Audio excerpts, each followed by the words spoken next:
Welcome to Madlik. My name is Geoffrey Stern, and at Madlik, we like to light a spark or shed some light on a Jewish text or tradition. Today, I'm joined by Rabbi Mintz as we react to the Torah's seeming bias against the handicapped and deformed. We explore when and how we are permitted and obligated to update the ethical aesthetic of the Torah, and on what terms. So settle back and join the Madlik Friday at 4 Eastern Disruptive Torah discussion, Handicapping the Torah.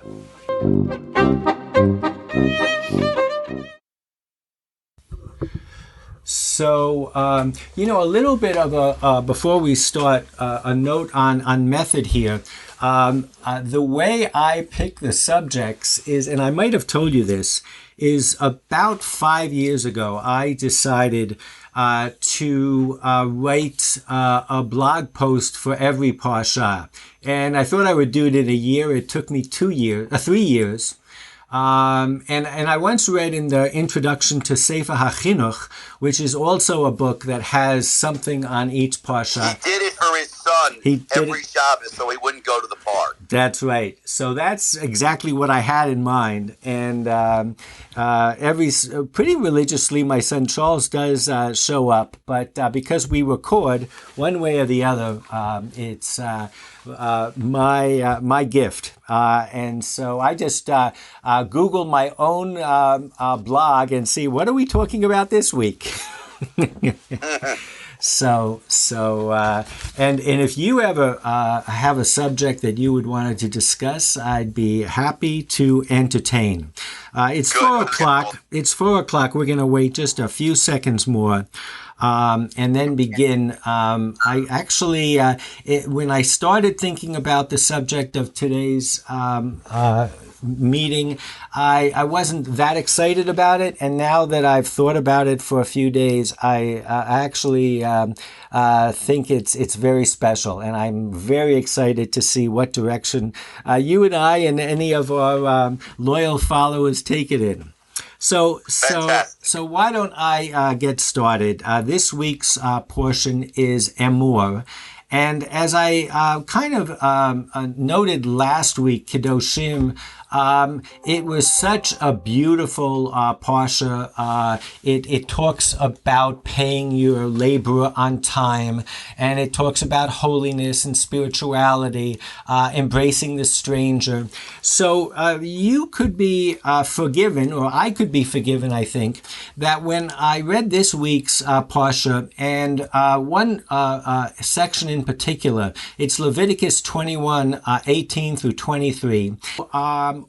It talks about all of those priests who, because of a defect, because of a handicap, cannot serve as priests in a leadership role. They still have the status of priests in terms of eating from the holiness. And to give you the best gist of it, let me just go ahead and read it. It says, "No one at all who has a defect, a mum, shall be qualified. No man who is blind or lame or has a limb too short or too long. No man who has a broken leg or a broken arm, or who is a hunchback or a dwarf, or who has a growth in his eye, or has a boiled scar or scurvy or crushed testes. No man among the offspring of Aaron the priest who has a defect shall be qualified to offer the Lord's offering by fire. Having a defect, he shall not be qualified to offer the food of his God. He may eat of the food of his God, of the most holy as well as of the holy, but he shall not enter behind the curtain or come near the altar, for he has a defect. He shall not profane." The word used is lo yechalel, like in Chilul Hashem or Chilul Shabbat. "He shall not profane these places sacred to me, for I, the Lord, have sanctified them." So I have to start by saying and putting it into context. I can only think of President Roosevelt, who everybody considered to be a great leader, who happened to have a handicap and normally was in a wheelchair. there is not one picture of Roosevelt in a wheelchair. It was not allowed to photograph him if you were in the photographic pool in a wheelchair. And that wasn't that long ago. That was in the 40s. And it was clear in those days that someone with a handicap cannot serve in a leadership capacity. So I'm hardly being critical of our Holy Torah, but I am acknowledging that today, when we raise our children and we look at society, many, if not all of the defects mentioned, we say to our children, is not a defect. It's not a handicapped. You can be the president. You can be a leader of a congregation. You can excel in everything. So how do we square this circle of a holy scripture that clearly has a bias that I think we would all agree? And I've specifically picked handicap because I think maybe we could distinguish and have a discussion about gender and sexual preference like we talked about last week, or even the role of women. But I think we probably could not pick a better subject matter to focus on how do we deal with our Holy Scripture that clearly has a particular bias that I am confident to say that we don't share. What is your response, Rabbi? So first of all, I mean, that is a great question, which is, a very troubling question today about the Torah's view about handicap. So one answer, we have to start from the beginning. One answer, of course, is that it reflects the time.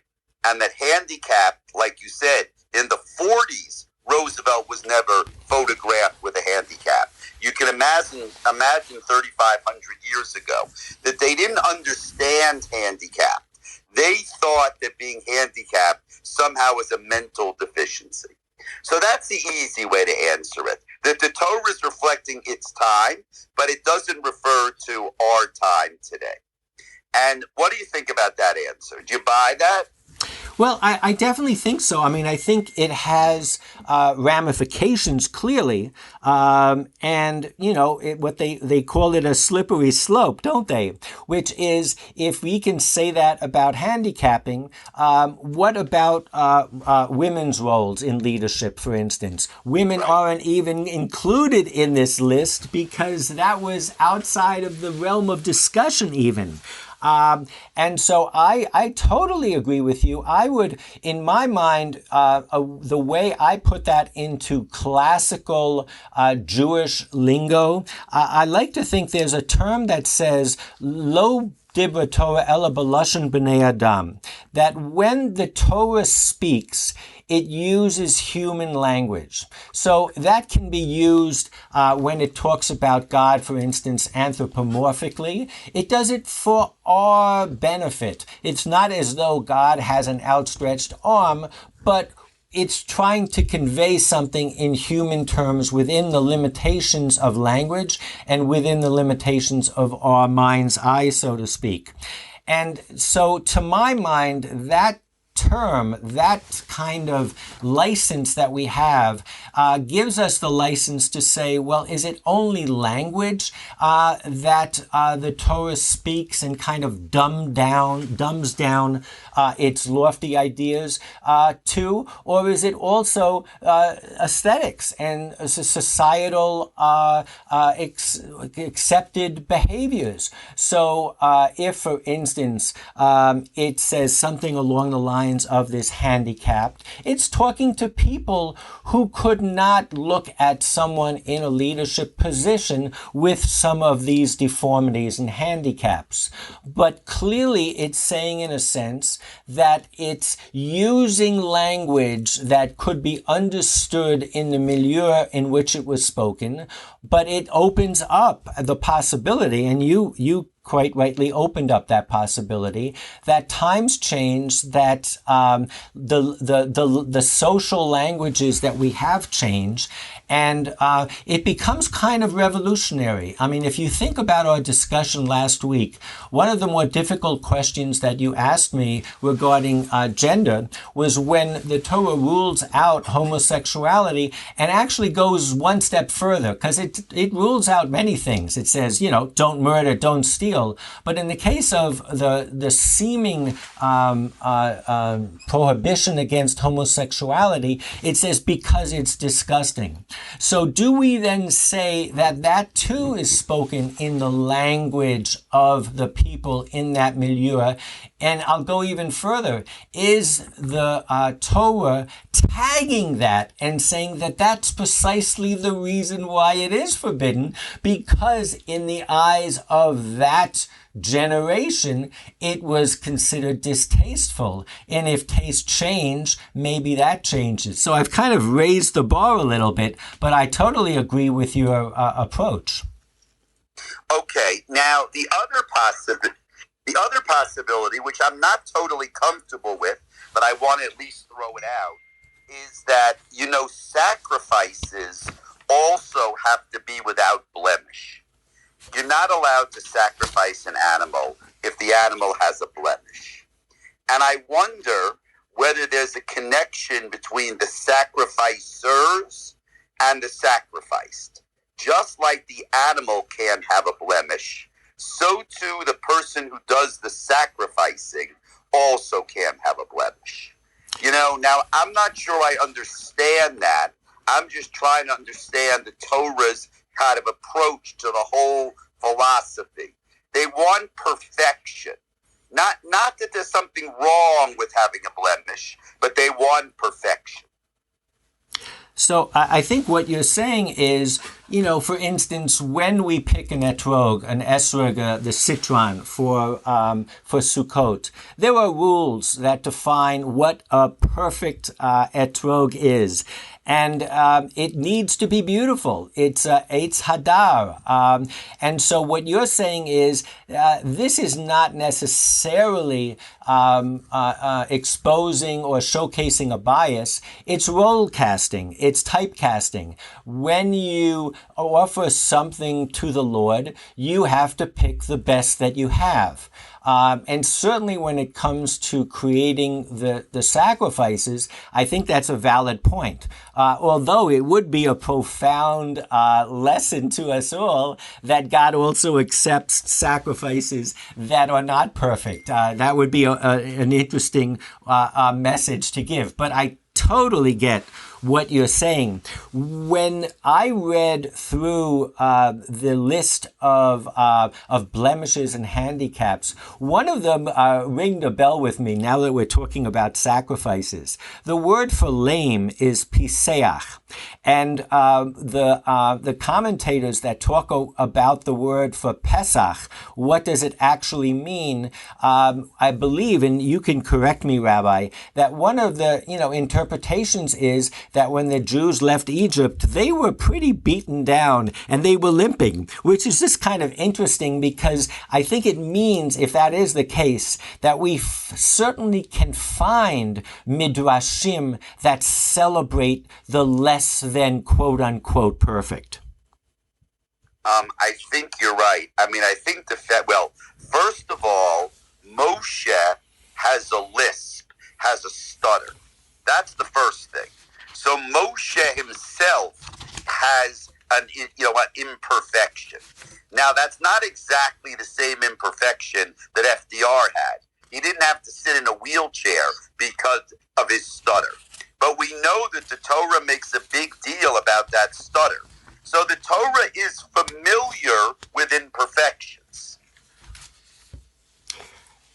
I think so. I mean, I'm trying on the to think of imperfections that the Torah does celebrate. clearly we all know all those wonderful Hasidic stories where, it's Kol Nidre or it's a Nila, and the rabbi in charge won't sit down. He's waiting, and they're wondering, when is he going to close the ark? When can we go eat? And finally he does, and they ask him, why? And there's always some beggar or there's some child who doesn't even know the alphabet, doesn't know how to read Hebrew, but is saying the alphabet over and over again and saying to God, you put the letters together and that'll be our prayer. And the idea was it's the purity of the intention and of the heart, and not the purity and perfect nature of the offering. So the other thing is Yitzchak is blind. Yes. That's also an imperfection. So I think we certainly have shown that one way to deal with these, and of course there's no real legal ramifications of the subject matter we're discussing today. We don't have Kohanim who serve in a leadership capacity anymore. And so it's really kind of a use case that we're discussing. But certainly even discussing some areas of the Bible that are a challenge to us can engender conversations such as the one we're having. I would just interrupt, Geoffrey. What about the following question? Can a Kohen in a wheelchair go up on the holiday and give the Birkat Kohanim? You're the rabbi. But I mean, isn't that the same question?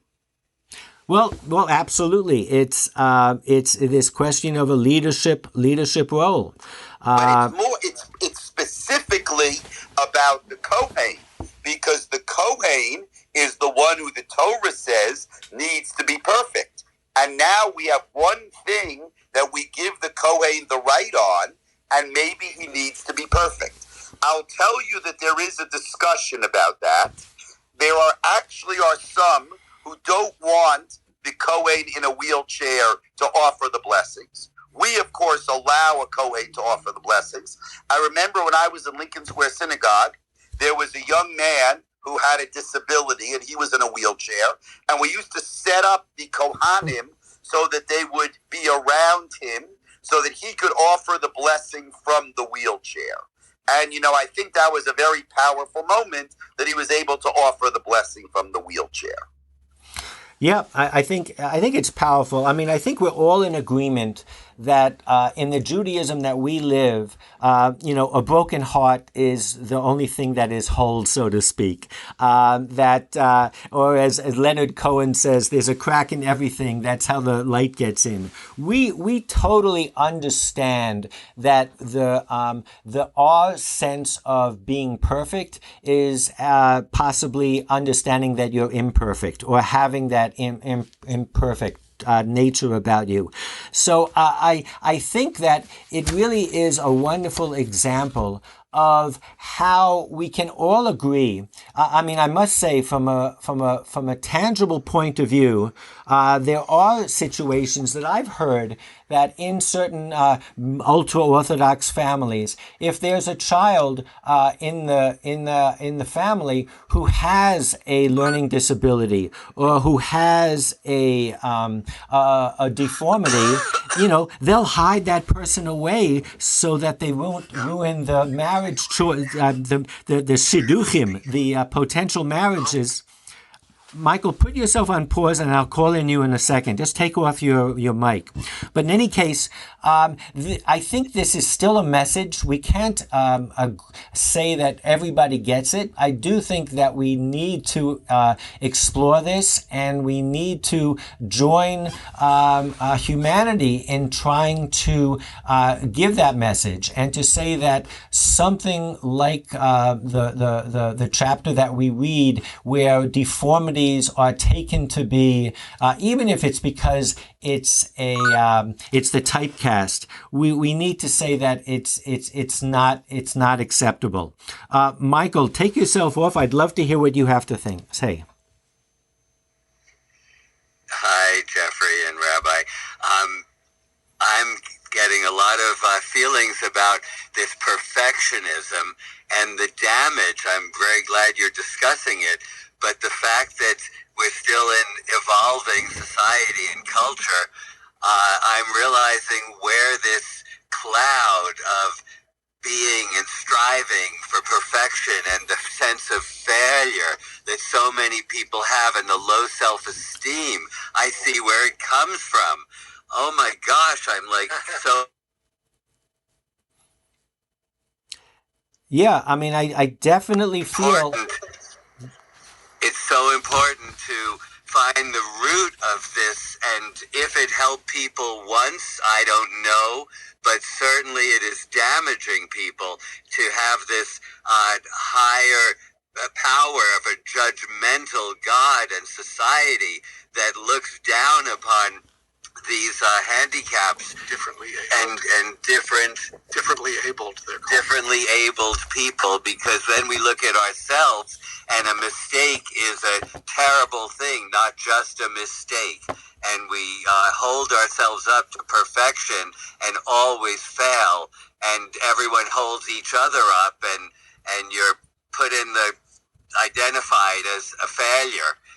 And so I think it's really important that you're reevaluating this. But I see where my low self-esteem comes from compared to perfectionism.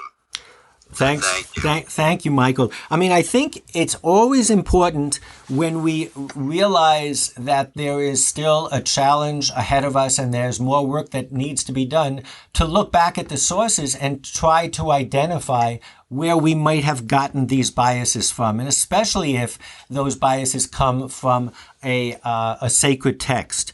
So I couldn't agree with you more, and I think that's why Torah study, and that's what we're doing today, is so important because every opinion is accepted, and it is an Eitz Chaim, a living tree that we grow, and we grow in our understanding of it and in how we kind of react to it. And I think the way we react is as important as what's in the text itself.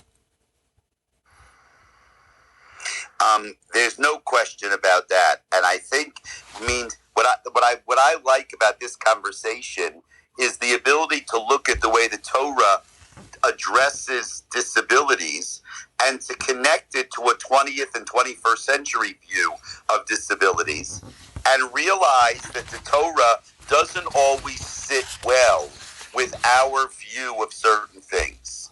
And the question is, just like, Geoffrey, your question last week about homosexuality, what do we do when ultimately we cannot reconcile the Torah with our view of certain things? I mean, we're not going to reject the Torah. What are we saying? Are we saying the Torah is for a different time? Like you said, that's a slippery slope. Are we saying that, the Torah respects different uninteresting kind of approach? So I just wonder, again, putting last week's class and this week's class together, how do we reconcile this challenge between the way we see the world and the way the Torah sees the world? I think that's a great question. In the source sheet, and I really encourage anyone who finds any subject matter that we discuss stimulating. There's always a source sheet on Sephirah that I post, and for the week of the discussion, I have it in my bio. But I went to an amazing class at the Hadar Yeshiva in New York, and Rabbi Ethan Tucker was talking about this rabbi named Rab Moshe Shmuel Glasner, and he lived in Hungary.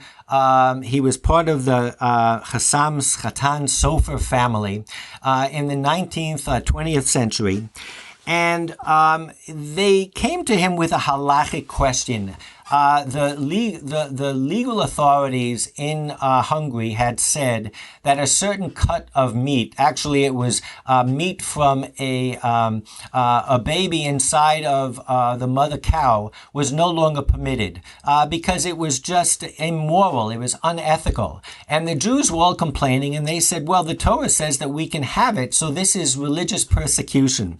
And I won't get into the details, but he gave two examples, this Rabbi Shmuel Glasner, of when, in fact, we can and maybe have to change our ethical standards as humanity evolves. And he gives, he says, for instance, you're not allowed to eat pig. He says, what happens if you're stranded on an island and the only thing that you can eat is either the corpses of your fellow travelers or pig? He says, there's nothing in the Torah that says you can't eat human flesh. He says, but anybody with any brains will know that ethically that's wrong. And it's a strange example, but he really, and Ethan Cohen in his 20-page discourse describes that there's a possibility that our ethics can change. And the verse that this Rabbi Shmuel Glasner uses is a verse in Deuteronomy that says, Ki chachmatchem ubinatchem le'enei ha'amim, that you should keep the Torah because it will be your wisdom and your wisdom and discernment amongst the nations. In other words, that other nations will look at the Jews and they will say, wow, this people is so smart and intelligent. And the rabbi takes this not as something that is descriptive, but as something that's prescriptive, meaning to say that it's incumbent upon us to build on science, to build on ethical evolution, and in fact, to change the rules if we must. And it's a fascinating discussion that we're having, Rabbi, because I do think that there are times where we don't necessarily say, when can we not change? In some regards, and this is what I was arguing last week when I brought in interest, that if there is a will, there is a way, but you're right. How do you keep it from being a slippery slope and basically just determining on your own when you'll make those changes and not? And that to me is the artistry and the challenge. To which there's no simple answer, and I think maybe that's the most interesting thing of all. There's no easy solution. If it was an easy solution, it wouldn't be Torah. Well, that you are true. That you are true. Henry, welcome to the party. Thanks, Jeff. So I have a question. I think more directed to the rabbi, but it'll be for both of you. You're talking about mum, and it's basically physical imperfection and maybe some mental imperfection. We have a case now that's so topical, but it's not imperfection. It deals with the gay community. And I've been reading in the last couple of days about Yeshiva University. And the students want to start an LGBTQ club. And apparently the administration is saying, absolutely not. Where does that go? And I know this is an ongoing issue for years within the Orthodox community generally. I mean, this was our conversation, Henry, last week. The answer is that we can't reconcile the Torah's view to our view. That's the problem. And you know what? Yeshiva University has kind of gotten itself in trouble because it's remained with a very rigid interpretation of the Torah's prohibition against homosexuality, and therefore won't allow for a homosexual club, and therefore it's getting itself in trouble now in terms of what its rights are, but what its responsibilities are. I think this question, the idea that just because the Torah says it, that means that it's our ethic today. I think that's an oversimplification. I don't think that our ethic today is necessarily the ethic of the Torah. And just to jump, Geoffrey, for a minute, slavery is the perfect example. We all know the Torah says you're allowed to have slaves. That does not mean that the ethic of today is pro-slavery. They had slaves then. We don't have slaves. slaves today. Yeah, I mean, I think that's a great example. And I think the answer is no, there are no simple answers, but it means that you need to have communities. You have to have communities of well-meaning people who don't necessarily have to engage in polemics or apologetics, but members of a community who can freely engage in these types of discussions. And that's for every community. And that's the only way out. There has to be, however, real priority and real impact to situations where people are being hurt. And that's where, last week I was talking about the injunction about man shall not be alone. There's real hurt there. I think when it comes, as Michael was saying, and talking about people with self-esteem issues and handicaps, keeping them back from living to the fullest when they can, that's real impact and hurt. And that's where our priorities need to be. And time is ticking. It's not simply an intellectual discussion. It's something that maybe our generation is capable of solving, and we have to do it. I really appreciate that, Geoffrey, what you said, but it sounds to me like any marginal people, LGBT, emotionally handicapped, disturbed people who are disturbed because of the perfectionism, because of the judgment. We're growing in numbers, and we're going to feel that the Torah is passé and even a negative force. And I'm so glad that you're addressing this, because there's no reason the Torah should be thrown out. It's done good, and it still can, but by marginal people, it's a big question. I would agree with you, Michael. I think you said it very well. But the answer is never to throw out the Torah. The answer is to have discussions like this, which we grapple with some of these difficult issues. I think we're all in agreement. And the only thing that I would end with is I don't want to ever be misunderstood that even though some of these communities are minorities and marginalized, the perception is that they are handicapped. But as has been said in this discussion, that's our handicap when we describe them that way. And if you can't look at someone who's different than you or who has different capabilities than you and see them as a pure soul and loved by God as equally as you, then that's your handicap. So I think we should end on that. That's a perfect way. You are beautiful, Geoffrey. Thank you, Geoffrey. Shabbat shalom, everybody. Okay, all the best. Shabbat shalom. See you all next week at 4.